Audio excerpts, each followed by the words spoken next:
Hey everyone, this is Sarah with SewingPartsOnline.com, and today we're going to be going over the Fringe looper foot so we can add some really cool decorative elements to your projects.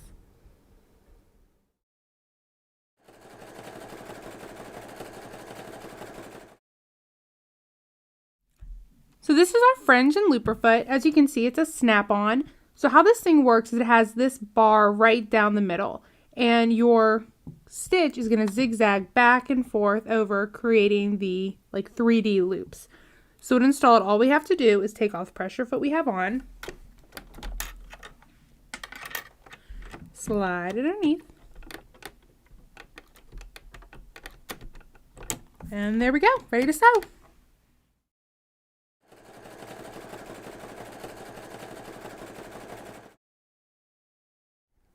So now that we have everything installed, we can get ready to sew, although there's a few things we want to go over first. When I first got my foot, when I put the shank on, this bar in the middle and the shank were touching. So when I would try to zigzag, the thread wouldn't pass through. So to fix that, just take like a little screwdriver just like this and, not while it's on the machine, but just take it off and kind of push the flange down a little bit so it's out of the way. It's not very hard, just takes a few seconds. Other thing to notice is you'll be using a zigzag stitch. For the widest possible, bring yours up to about a 7.0 width, and then bring your length down to about a 0.5, between like a 0.5 and a 1. So that you make sure that nothing's gonna hit that metal bar. There we go. And your tension should be lower. So like my tension right now is, So my tension right now is at 0.5. On my machine. So I'm just going to back stitch and I'm going to start sewing. Here we go.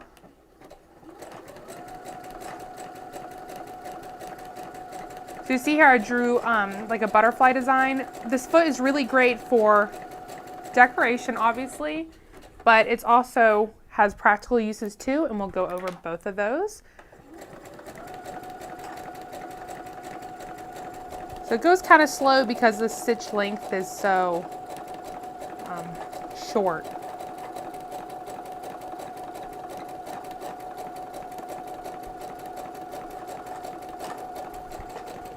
And then you can sew curves. Just kind of go slowly, that's all.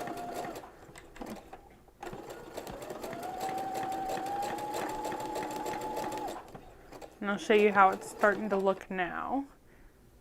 You can see back here it's got the 3D pop. So with this foot, you don't have to keep your stitch width all the way up at 7. You can bring it down to make smaller, finer, detailed lines. However, all you have to do is pay attention to the bar. Make sure the needle is not going to hit that bar, and you're totally fine. So for these antennas, I'm going to make my loops just a little bit smaller.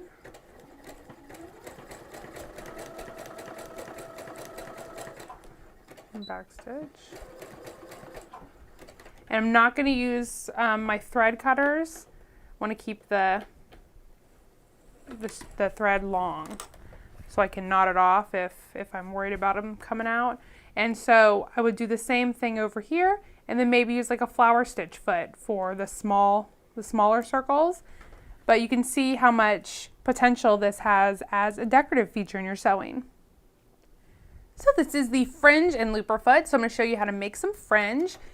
Keep all the settings that we just had. We want stitch length at 0.5, stitch width at 7. So here we go. Oh, and tension down. So do a little back stitch. And we're just going to make some loops first.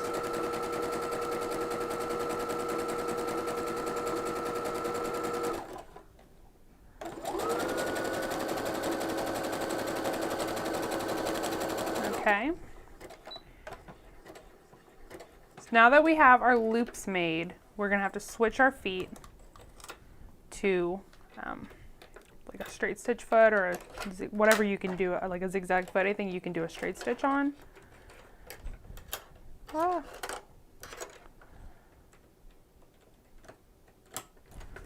And go to a straight stitch. If you have one that kind of doubles back on itself, that one's really great. If not, just shorten your stitch length as much as you can. And we're going to sew a straight line right along the edge. And move your tension back up.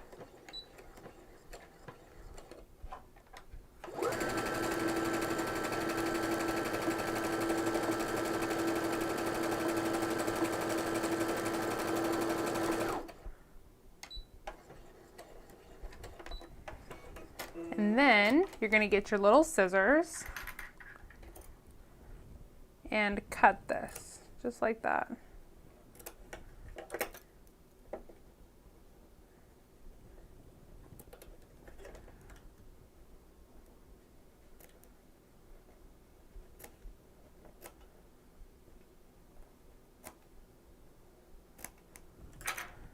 Woo, cool fringe. And then just, you know, do this on the back if you want to. Some of the threads will come out, but the main focus is up here. Pretty cool. Now, if you don't want your fringe to have this frayed look, that's okay. We have another way to do it so where the loops stay intact. So we're going to do exactly what we did before.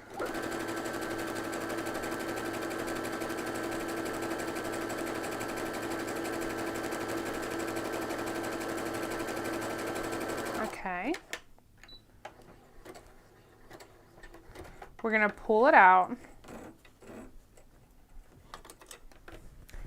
and look at the back of your stitch. You see the white bobbin thread is right here. So we want to sew our straight stitch on the opposite side. We don't want to sew over the bobbin thread. So go ahead and get your other foot out. So now that I have my regular foot back installed for a straight stitch, I'm going to sew real close to the edge right here. So on this side underneath the fabric is where the bobbin thread is, and I'm sewing over here.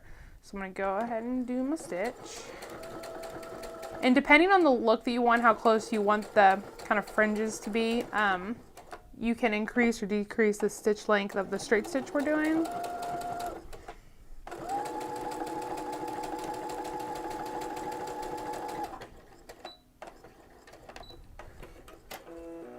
Now we're going to go to the back side. So this is my straight stitch, and the white bobbin thread that's kind of, you know, popping up, that's the bobbin thread. So that needs to go. Comes right out. And then bring all those threads over to the front.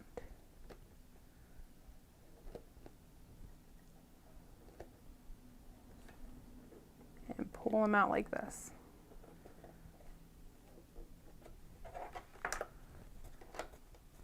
And there we go. It's not frayed and it looks pretty cool. So this foot also has a great practical application. It's really awesome for doing like basting stitches or marking, you know, the tailor marks or alterations on fabric or whatnot. So I went ahead and did my stitch width at 5.0. Just I don't want to hit that bar, and then I kept my stitch length at like 1.4. Just keep it the same. Adjust your, of course, since we have a bar right there, you need to keep your tension a little bit lower, but you just go ahead and sew and say I was doing darts or something, and I needed to mark that. The benefit is it's very, very easy to remove the stitches. I just turn it over and pull on the bobbin thread, just like that, and all the stitches come out in seconds. Well, except that one. There we go. Very easy. So that was the fringe looper foot. To purchase your fringe looper foot or any of the decorative threads that we used, visit us online at sewingpartsonline.com or at Facebook at facebook.com/sewingpartsonline.